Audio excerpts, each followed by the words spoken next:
Hey there, I'm Mike Matthews, and this is Muscle for Life. Welcome to another episode, and thank you for joining me today. The 1 meal a day diet, OMAD, something that has been around for a while. I mean, I have heard about OMAD since I got into the fitness racket back in 2012, but it's more popular now than it was then, or maybe has been at any point in the past, because fasting is more popular now than ever before. And that includes intermittent fasting diets and other diets that revolve around not eating food for long periods of time. And the 1 meal a day diet is the most extreme, quote unquote, version of intermittent fasting, right? You could say that water fasting is more extreme than OMAD, of course, because then you might go several days without eating, or even doing a 24-hour fast once per week. Some people might find that more difficult than eating just 1 meal per day. But as far as just your daily intermittent fasting protocols go, 1 meal a day is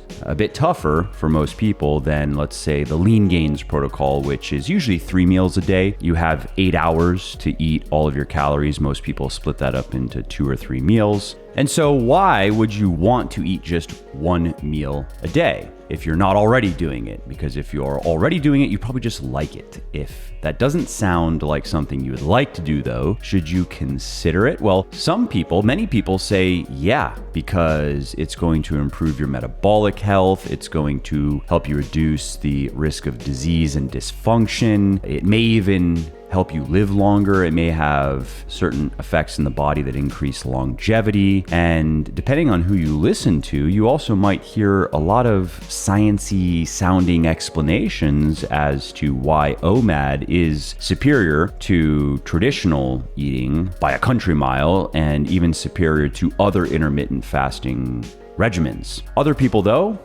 like me, as you will find out, are a bit less convinced, and they question the efficacy, safety, and the practicality and the necessity of OMAD. And so that is what I will be talking about in this podcast. What is OMAD? What are some of its benefits, some of its purported benefits? What are the downsides? Who should consider following OMAD and who should not, and more.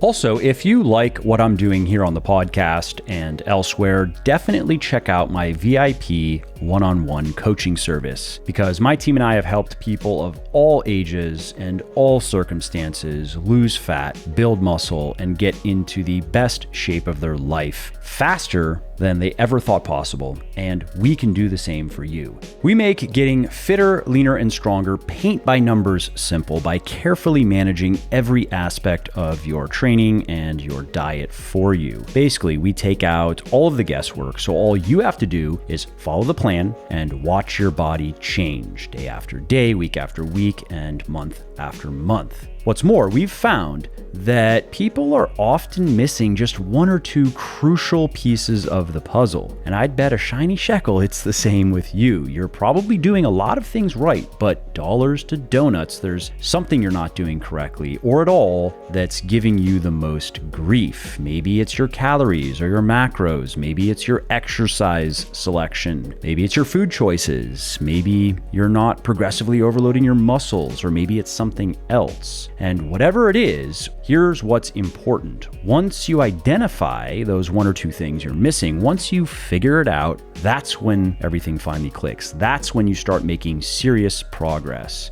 And that's exactly what we do for our clients. To learn more, head over to www.buylegion.com. That's buylegion.com/VIP, and schedule your free consultation call, which, by the way, is not a high pressure sales call. It's really just a discovery call where we get to know you better and see if you're a good fit for the service. And if you're not, for any reason, we will be able to share resources that'll point you in the right direction. So again, if you appreciate my work, and if you want to see more of it, and if you also want to finally stop spinning your wheels and make more progress in the next few months than you did in the last few years, check out my VIP coaching service at www.buylegion.com/VIP.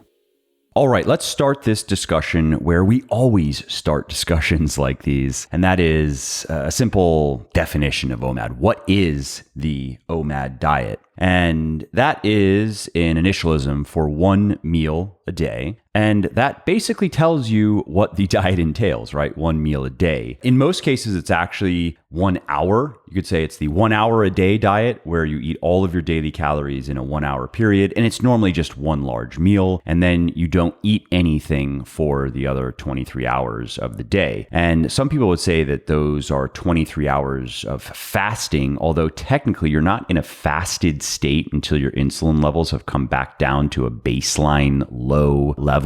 And that means that your body has finished processing all of the food that you ate in that one meal. Then you are technically in a fasted state. Up until then, you're in a fed state. And because you are going to be eating a couple thousand calories, probably maybe a bit less if you're a small woman, especially if you are restricting your calories for weight loss, this is a large meal that's going to take several hours to process. It could be 4, 5, 6, even 7 to 8 hours, depending on how big you are and how much food you eat in your one meal a day and the makeup of that meal. For example, if it is a high protein, high carb, and moderate fat meal, or maybe even a moderate carb, high fat meal, the more fat that you inject in that meal, the slower it will be processed. Whereas if you're following a lower fat diet, and so that means it's going to be a high protein, very high carbohydrate, lower fat meal, that will probably get processed a bit faster. And so that's what the diet entails. There are no calorie targets or macronutrient guidelines usually that comes with OMAD. You're basically eating as much as you want, but you're supposed to just eat to satisfaction. You're not supposed to force feed yourself. And usually you are not restricted as to any foods you can eat. You're supposed to eat the stuff that you like, but you are supposed to eat your meal at roughly the same time every day. And that's because your body gets used to getting fed at certain times and will naturally get hungry leading up to those feeding times. So if you were to, let's say for a week, eat your one meal a day at 1 p.m. and then maybe a week is not enough actually to cause that entrainment, but probably 7 to 10 days or so. And then you decide actually you want to switch it up and start eating at 3 or 4, or maybe eat earlier in the day. It's okay. You can make that change, but let's say you're going to go from the 1 p.m. to the 3 or 4 p.m. Don't be surprised if you start getting hungry around 1 p.m. and you find it hard now to stick to the plan. That's a good nutrition tip regardless of the type of diet that you are following. It is smart for helping control appetite to generally eat at the same times every day, regardless of how many meals you're eating or what is in those meals. And so then, a lot of people who follow the OMAD diet, they eat their one meal in the evening. It's usually a very big dinner, sometime between maybe 6 p.m. and 10 p.m. And then they don't eat anything else. And then they get in, let's say 7 or 8 hours of sleep. And so that makes it easier to go the 23 hours without food. And if they have eaten a lot the night before, they often are not hungry at all in the morning anyway. So that helps them get a little bit further. And if people are going to struggle with this, and women in particular tend to struggle with fasting diets more than men, and there are biological reasons for that. It's not just because women are psychologically weaker. No, there are biological reasons why women tend to have more issues with hunger in particular on fasting diets, so much so that the intermittent fasting diet or approach that is most popular in the body composition space, which is the 16-8 diet, 16 hours of no food, 8-hour eating window. It's generally recommended for women to go maybe 12 to 14 hours without food and have the 12 or 10-hour eating window just to cut down on the hunger, because many women experience it to the degree where it's distracting and it is just counterproductive, and it can lead to overeating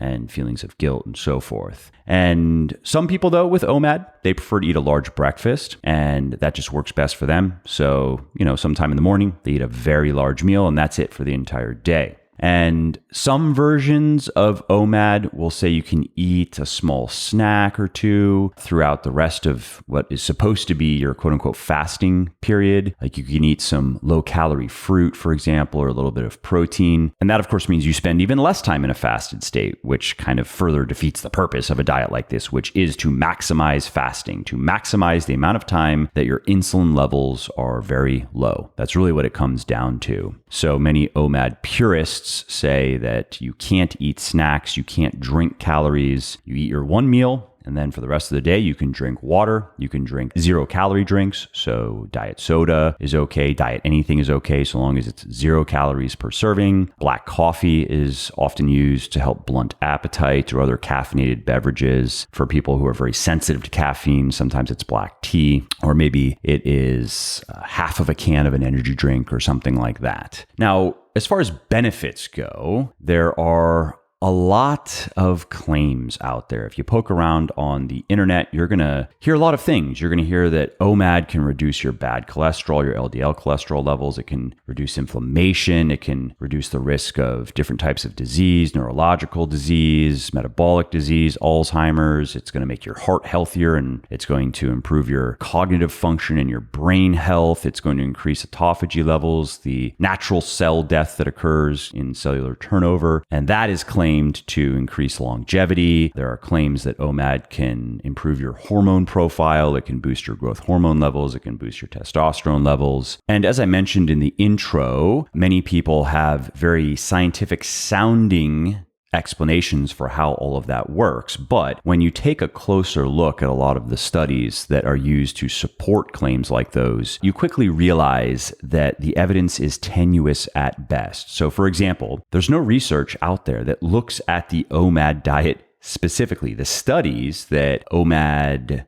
adherents are using to support their claims all involve different kinds of fasting protocols. So there's really no way to know if the benefits associated with one of those types of diets, like the 5-2 diet, for example, can be applied to another one like OMAD. What's more, much of the research on fasting and intermittent fasting is done on animals. And of course, we can't assume that benefits that are seen in animals are going to also be seen in humans. We can't extrapolate it directly from rats to humans. And a lot of the research has been done in unhealthy people, people who are overweight, people who are sedentary, people who eat very poorly, the standard American diet, which has an apropos acronym, SAD, the SAD diet. So when you take somebody who doesn't eat well, who doesn't exercise, who drinks too much alcohol, maybe has other unhealthy habits like smoking, probably isn't sleeping well. And if you start restricting their calories, you start bringing their body weight down, improving their body composition, maybe including some exercise of any kind, just movement is beneficial at this point, you're going to see a lot of the benefits that I just ran through, not because of the diet per se, simply because they're losing weight and they're moving. Their body is just getting healthier. And now what happens if you take somebody like me, probably like you, who has a healthy body composition, who is active, who's doing at least a few hours of exercise per week, who eats a lot of nutritious foods, who has pretty good sleep hygiene. What happens when you take somebody who's doing the most important things mostly right most of the time, and then you put them on a fasting diet, you put them on the OMAD diet? Are there any additional benefits for people like us? That is one big question mark. And based on my understanding of the current weight of the evidence, if I had to make a bet, and a fairly big bet, it would be on no. And that's not because I have an axe to grind with fasting or intermittent fasting or people who really advocate for those types of diets. I personally have no emotional attachment one way or another to how I eat or even how I currently recommend most people eat, which, as you know, is, hey, if you're like most people, you're probably going to do best with a traditional type of diet, eating 3 to 5 or even 6 meals per day, and probably going to do best with a high protein diet and at least a moderate carb and moderate fat, maybe even higher carb and lower, not low, but lower fat diet. And you're going to do well if you eat a large variety of foods and a lot of nutritious stuff and include some treats in there as well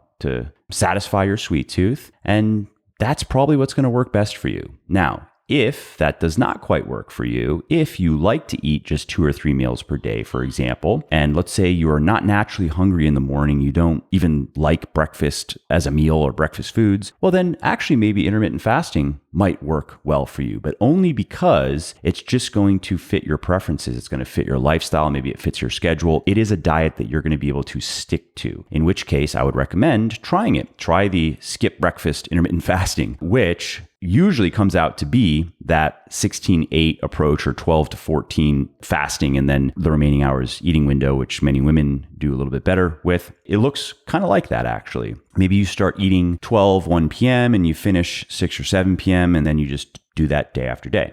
Right? But anyway, let's get back to OMAD and let's talk about OMAD and weight loss, because that is the primary benefit claimed that sells people, that persuades people to do it. And as you know, the only way to lose weight, to lose fat, is to eat fewer calories than you burn.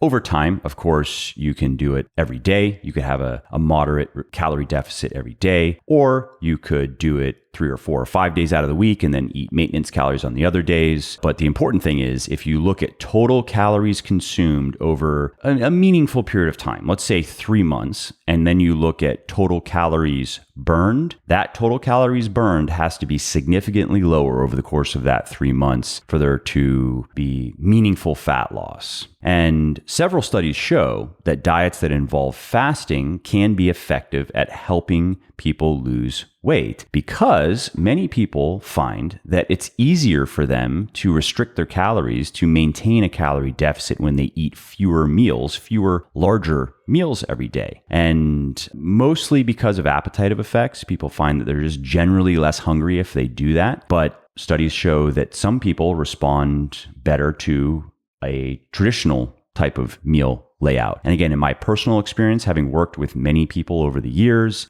I would say many of the people I've interacted with prefer a more traditional diet. They prefer to eat something in the morning, eat something around lunch, usually some kind of snack in the middle of the afternoon, a little pick-me-up, eat dinner, maybe an after-dinner snack. Many people enjoy eating that way. And even when they're cutting, they don't have problems with hunger. But again, there are certainly many people who can do fine with that, but they do better with fewer meals. They do better on an intermittent fasting diet. And so 1 meal a day fits into that paradigm. For example, in one study conducted by scientists at the Beltsville Human Nutrition Research Center, participants who could only eat 1 meal per day couldn't consume enough calories in a single sitting to meet their daily calorie needs. So as you'd expect, these people lost on average about 4 pounds of fat over the course of the 8-week study, which is not impressive per se, but nothing to scoff at. That's decent depending on where they were starting. Hey, it's results, right? And it's pretty good considering that they were told to just eat normally. They were not told to restrict their calories. They just simply couldn't eat more than, maybe 1,500 or so, max 2,000 in a single meal. And they were burning more than that over the course of the study.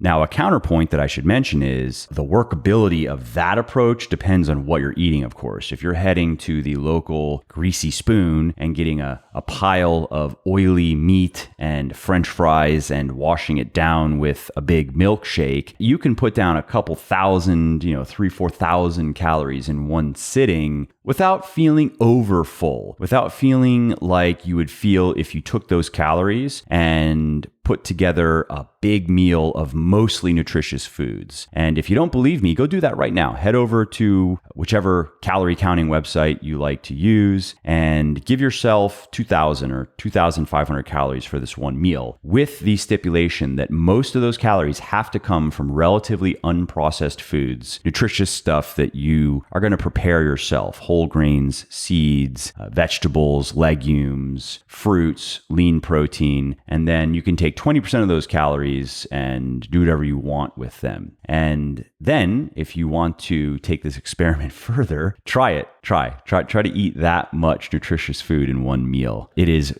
not pleasant. Now, I should also mention that there is scientific evidence for some of my comments that I made earlier about intermittent fasting diets not necessarily working any better for people for weight loss than traditional diets. There was a large review that was done by researchers at the University of Sydney that involved analyzing 40 studies on intermittent fasting, with 12 of them comparing intermittent fasting directly to traditional dieting methods. And what the researchers found is that there were no significant benefits related to body composition, fat loss, insulin sensitivity, or hormones. And those are some of the biggest types of benefits that intermittent fasting zealots will bandy around. So the primary benefit of OMAD is it may help you control your calories and control your appetite better than more traditional eating or other intermittent fasting protocols. And I suppose there are some non-physiological benefits that are worth considering, like not spending as much time making food, eating, cleaning up. And, those things resonate with me. I would love to spend less time. I don't spend much time making food, eating, or cleaning up, but I would love to spend less time doing that because I have so many other things that I'm doing these days, but not enough to want to follow the OMAD diet. And I'll explain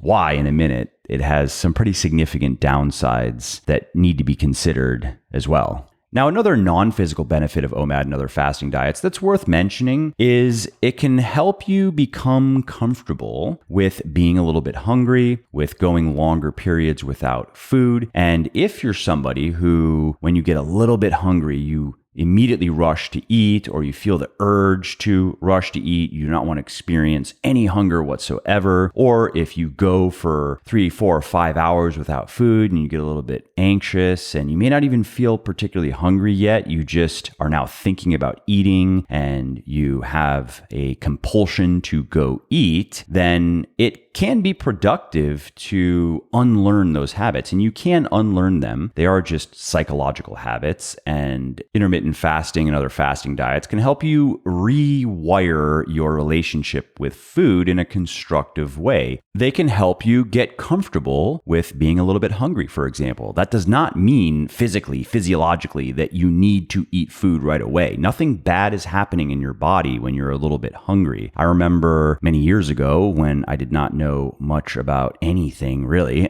Maybe I thought I knew a little bit, but my nutrition and my training knowledge was sorely lacking. I remember I read in a bodybuilding magazine back then that if you don't eat protein every couple of hours and you start to get hungry, your body starts eating muscle right away. That's where it goes for the energy that it needs. And I never looked into it. I just thought that quote unquote experts knew what they were talking about. And so I used to get hangry, the hungry, angry kind of feeling if I hadn't eaten protein in like the last 3 hours and I was starting to feel hungry because I thought that my biceps were withering away. With every second, I was losing a fraction of a gram of muscle directly from my biceps, of course. No, I didn't think that, but I thought that I was slowly losing ground. I was taking little baby steps backward, and I was spending all of this time in the gym, probably close to 2 hours a day, 5 days a week at that time, and I was stuffing myself with 300 or 400 grams of protein every day, which was not appreciated by my gastrointestinal tract. And I was also, at that time, I was eating a lot of egg protein. And if anybody listening has eaten a lot of egg protein, you know what I'm going to say next. What was coming out of my butthole was impressively noxious. It smelled necrotic. And so anyway, I was doing all of these things, and then I was sacrificing gains by not eating protein every couple of hours. And I am certain that the psychological component, the distress that I added to the situation ramped up my hunger, because later, when I learned how things really work, that was overnight no longer a problem. Previously, if I didn't eat food every 3 or 4 hours, I would get very hungry and I would get upset. And then I learned how the metabolism works, and I learned about energy balance and macronutrient balance, and the fact that, for instance, research shows that your body really doesn't start breaking down muscle until probably 16, 17, 18 hours without food. And then just like that, no more appetite issues. I could go 4, 5, 6, 7, 8 hours without food and not get that hungry. Maybe a little bit after 6 or 7 hours, but nothing like before. If you like what I'm doing here on the podcast and elsewhere, definitely check out my VIP one-on-one coaching service, because my team and I have helped people of all ages and circumstances lose fat, build muscle, and get into the best shape of their life faster than they ever thought possible, and we can do the same for you. Coming back on track here to OMAD, let's talk about some of the downsides. So the first disadvantage is OMAD is probably not optimal for building muscle, and there are a few reasons. First, let's talk about lean bulking or lean gaining, when you maintain a calorie surplus to gain muscle and strength consistently. And that is what you have to do if you are no longer a newbie. If your newbie gains have been exhausted, if you have at least a year of proper training under your belt, you can no longer recomp, gain muscle and lose fat at the same time. Effectively, you have to choose one or the other. You have to lean bulk or lean gain, maintain a calorie surplus, maybe a 10% or so over what you burn, and you gain muscle, you gain strength, you gain fat, and then you cut. And then you restrict your calories, you retain your muscle, and you retain most of your strength, and you lose the fat, and now you look a little bit bigger, and you then go to a maintenance phase or maybe back to a lean bulking phase. You quickly regain any strength that you lost, and you just keep on going from there. And the reason you have to do this is research shows that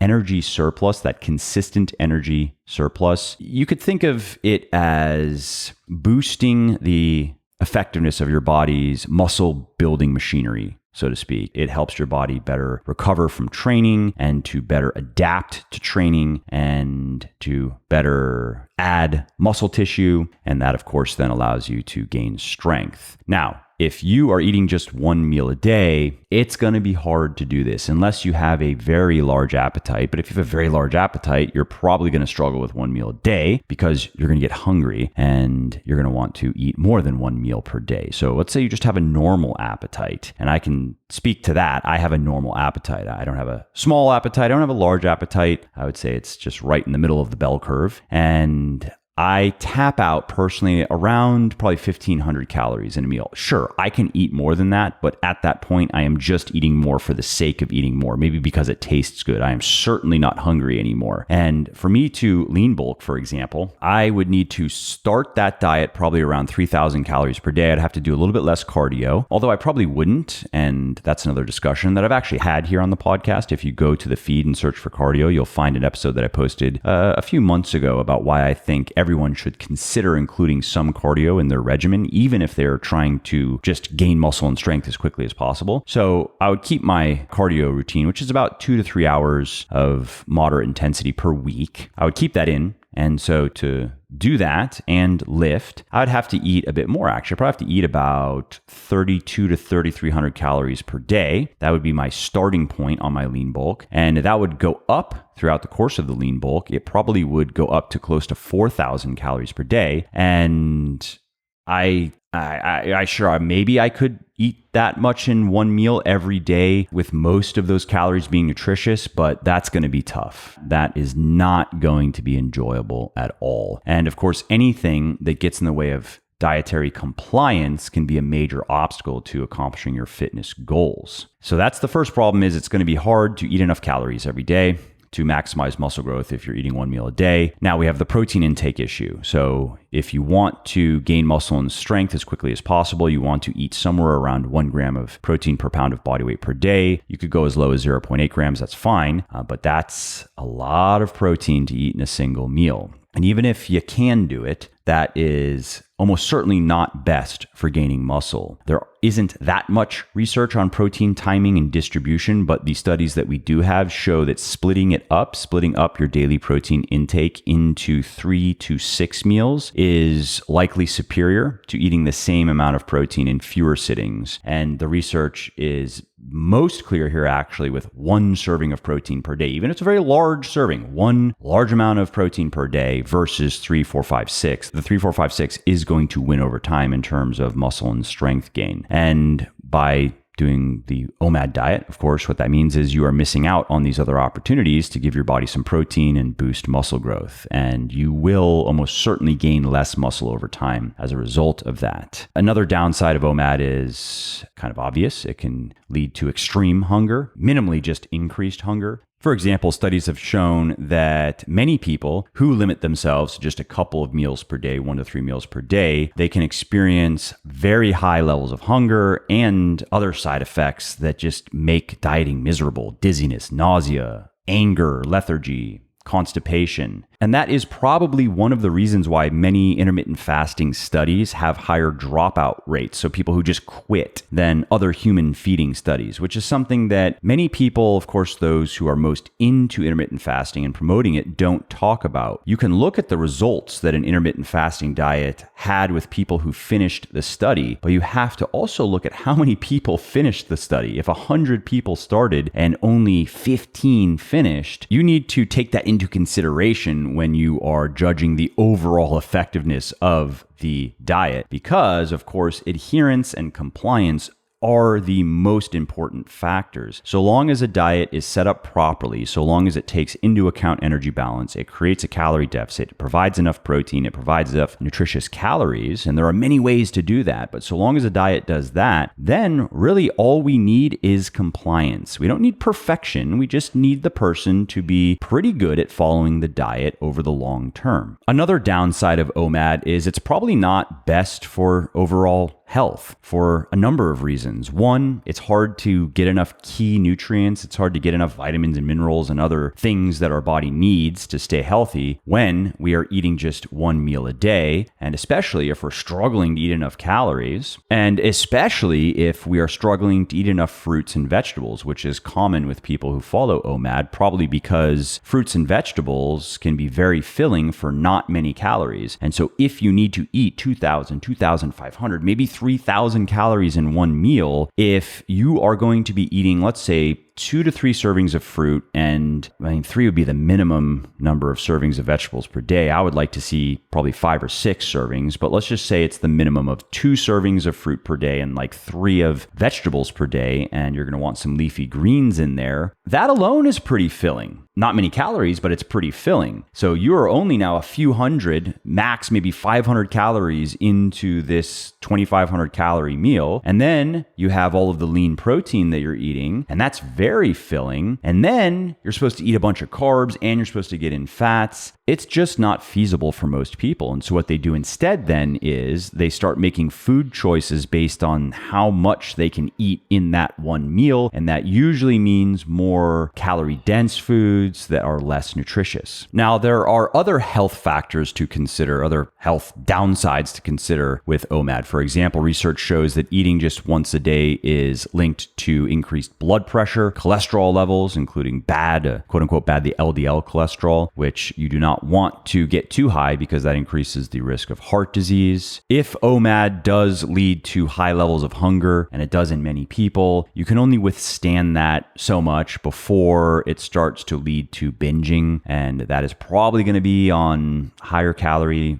lower nutritional value, quote unquote, unhealthy foods. And studies show that if that happens too often, if you alternate between long periods of fasting and binge eating, that can promote disordered eating in people who are susceptible to that problem. And that can cause a more serious and chronic problem. Eating disorders are no joke. When they take hold, they can be very insidious and they can undermine health and wellness in many different ways. Something else that often happens with OMAD is insufficient protein intake, and that not only hurts body composition, that can lead to muscle loss if you are also restricting calories for weight loss and doing a bunch of cardio on top of that, which again, many people are at least restricting calories with OMAD because many people turn to it to lose weight. And so if you are trying to lose weight, you're restricting your calories, not eating enough protein, that is going to hurt your body composition. And if you chronically undereat protein, maybe you're not chronically restricting your calories, but you're chronically undereating protein, then the risk of various types of disease goes up, various dysfunctions goes up,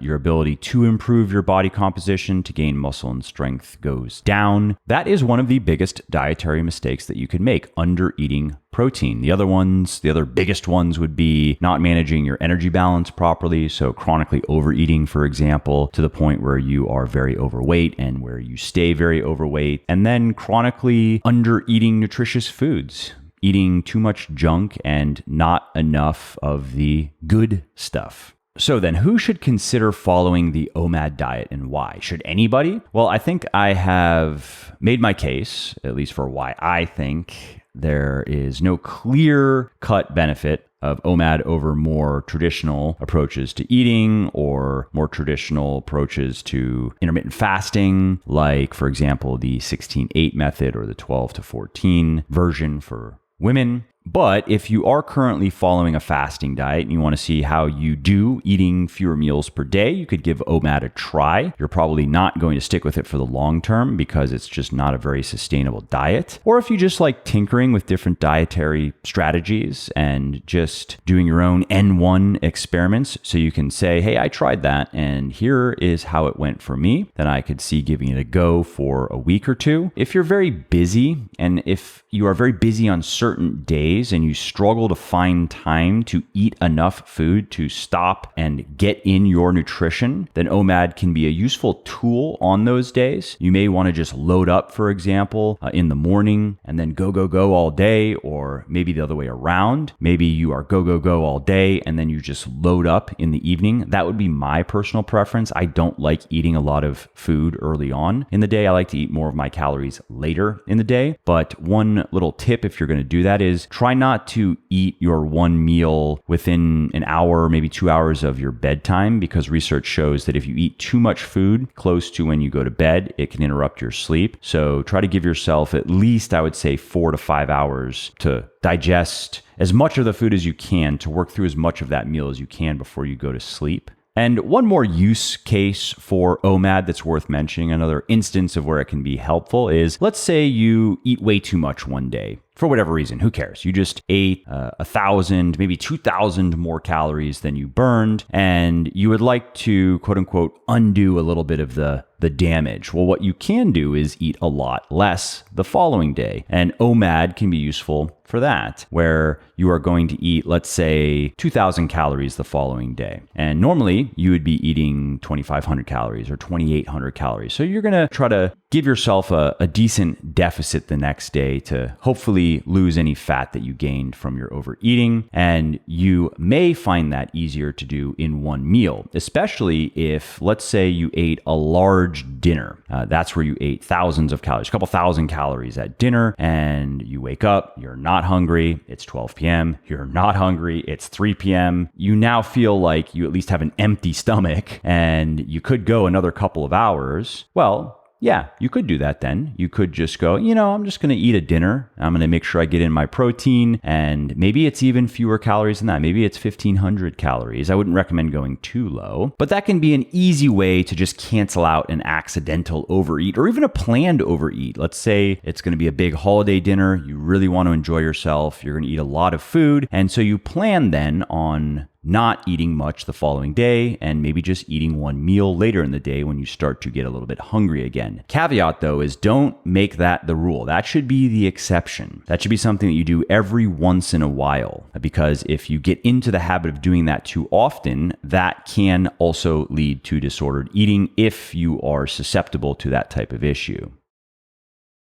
All right, well, that's it for this episode. I hope you enjoyed it and found it interesting and helpful. And if you did, and you don't mind doing me a favor, please do leave a quick review on iTunes or wherever you're listening to me from, in whichever app you're listening to me in, because that not only convinces people that they should check out the show, it also increases search visibility, and thus it helps more people find their way to me and learn how to get fitter, leaner, stronger, healthier, and happier as well. And of course, if you want to be notified when the next episode goes live, then simply subscribe to the podcast and you won't miss out on any new stuff. And if you didn't like something about the show, please do shoot me an email at mike@muscleforlife.com, just muscle, F-O-R, life.com, and share your thoughts on how I can do this better. I read everything myself, and I'm always looking for constructive feedback, even if it is criticism.